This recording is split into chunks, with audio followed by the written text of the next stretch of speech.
먼저 IPP에 대해서 설명을 드릴게요. IPP는 인더스트리 프로페셔널 프랙티스의 약자로, 즉 기업 현장에서 전공 직무를 실습을 한다라는 뜻으로 고용노동부에서 하는 사업입니다. 현재 고용노동부에서 한 30여 개 대학에서 운영을 하고 있고요. IPP에는 크게 두 가지 종류가 있어요.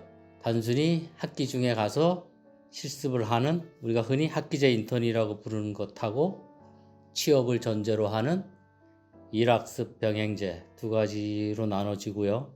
여러분들이 IPP를 해야 되는 가장 큰 이유는 자기 전공과 관련된 직무 경험, 직무 역량을 배양하는 데 있다고 생각을 하고요. 여기에 대한 자세한 내용은 내년도 1학기 설명회를, IPP 설명회를 10월 25일주에 하게 될 겁니다. 온라인, 오프라인으로 하게 되는데, 그때 꼭 참석해서 들어주시면은 자세한 내용을 알 수가 있습니다.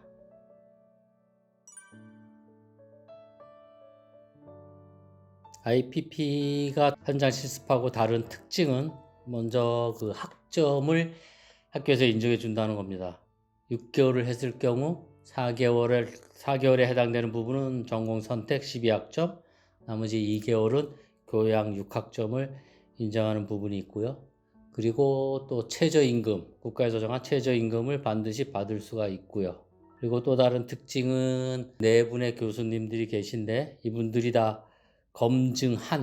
검증된 기업에 여러분들이 가서 인턴을 할 수 있다라는 부분이 있습니다.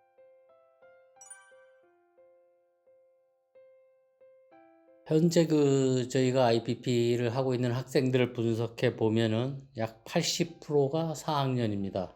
4학년이 절대 다수를 차지하고, 저도 추천하는 것이 4학년인데요. 3학년 때까지는 전공 필수 과목은 될 수 있으면 다 이수를 하고, 그 후에 4학년 때 1학기든 2학기든 내가 맞는 시기에 하는 것이 바람직하다고 생각합니다.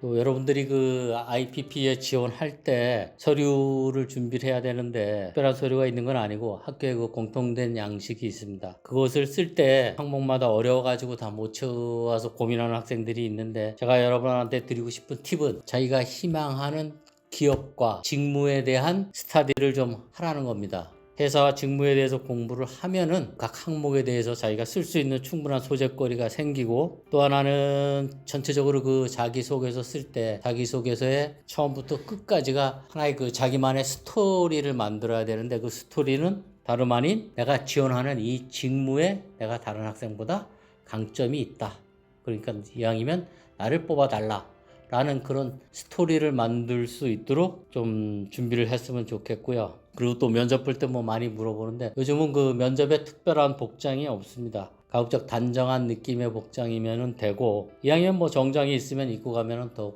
좋겠습니다. 그리고 IPP에 지원을 하면서 여러분들이, 대부분 학생들이 기업을 먼저 선정하는 경향이 있어요. 자기가 가고 싶은, 주로 뭐 대기업, 공기업인데, 그렇게 하는 방법은 바람직스럽지 않다고 생각하고, 일단은 자기가 하고 싶은 일, 자기 전공과 관련된 하고 싶은 직무를 정하는 게 우선이고, 그 직무가 마음에 들었을 때 그런 직무를 하는 기업들을 쭉 보고 그 중에 자기가 선정해서 지원하는 것이 우선입니다. 그리고 두 번째는 그 서류 마감일이 있는데, 대부분의 학생들이 마감일 저녁에 다 지원을 하는데, 그렇게 되면은 조기 마감을 할 수도 있고, 서류에 대한 기업 측에서의 관여도, 이런 것들이 많이 떨어지기 때문에, 될 수 있으면 마감일이 일주일 남았더라도 내가 준비가 됐으면 빨리빨리 지원을 하는 게 훨씬 유리합니다.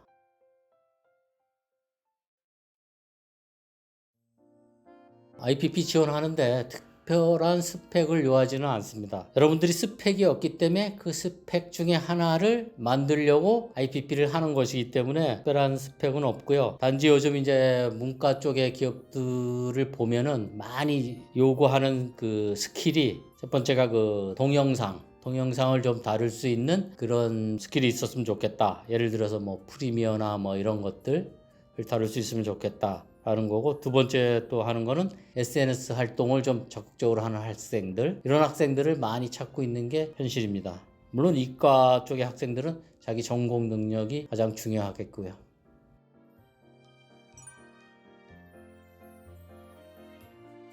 학생이 기업에 선발이 됐다 그러면은 출근을 해갖고 첫 번째 해야 될 일은 4개월이나 6개월 동안 해야 될 일을 정리하는 겁니다. 그것을 정리하는 게 저희 포탈에, IPP 포탈에 다 되어 있고, 그것을 기업 멘토하고 상의해서 쭉 6개월 동안 플랜을 세우는 게 우선이고, 그리고 매월 월간 보고서라 그래서 자기가 한 일을 매 주차별로 간략하게 정리해서 업로드 시키는 부분이 있습니다.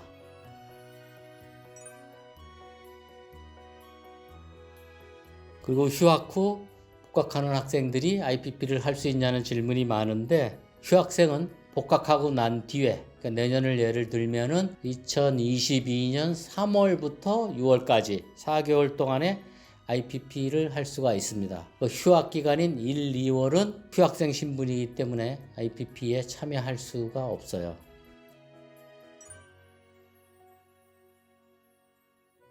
올해 그 IPP 성과를 좀 숫자적으로 보면은 올해 통틀어서 약 350명의 학생이 현장에 나가 있습니다. 우리 학교가 생긴 이래로 가장 많은 학생인데, 이걸 또 기업 측면에서 보면은 올해 약 140개 기업이 학생들을 좀 보내달라고 신청을 했고, 그 중에 100여 개 기업만이 학생이 매칭돼서 지금 실습을 나가 있어요. 그래서 이걸 어느 기업이다라고 얘기하기는 뭐하고, 대부분의 기업이 이 100개 그 학생이 나가 있는 기업 중에 80% 정도는 다 4, 5년 된 우리 학교 IPP 역사와 같이 하는 기업들이기 때문에 교수님들을 통해서 충분히 검증이 됐고, 학생들도 실습을 나간 선배들이 많기 때문에 충분히 검증됐다고 보기 때문에 그 정도 기업은 뭐 다 괜찮다고 생각을 하고, 아까 얘기한 대로 직무, 내가 하고 싶은 직무가 어느 기업에서 열리느냐, 거기에 초점을 맞춰서 지원을 해주시면 될 것 같습니다.